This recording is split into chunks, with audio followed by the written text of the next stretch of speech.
4 خدع عقلية بيستخدمها علماء النفس. هعلمك ازاي تستخدمها، ودي من أقوى الخدع اللي بتجيب نتيجة فورية. تفتكر ليه علماء النفس بيقدروا يسيطروا عليك بكل سهولة؟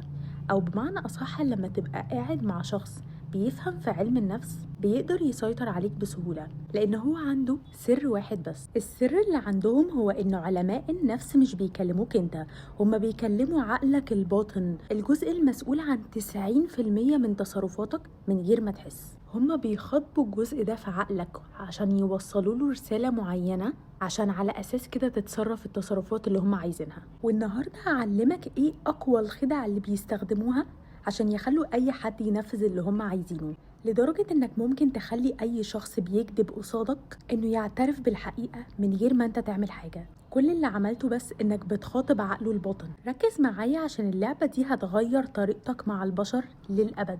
خدعة رقم 1 اسمها تأثير الصمت.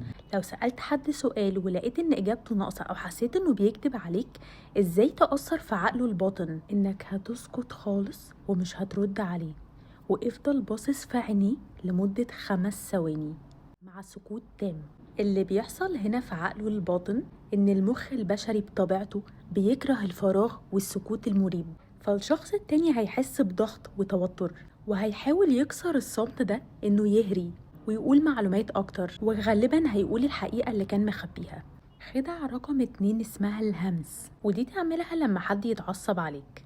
لو حد منفعل وبيزعق لك، رد عليه بصوت واطي جدا شبه الهمس.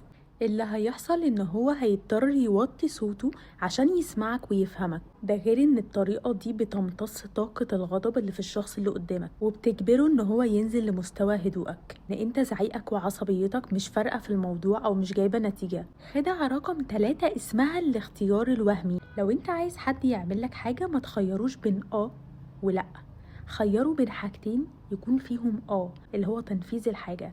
مثلا بدل ما تسأل هتخلص الشغل ده، اسأله تحب تخلص الشغل ده دلوقتي ولا نخلصه سوا بالليل.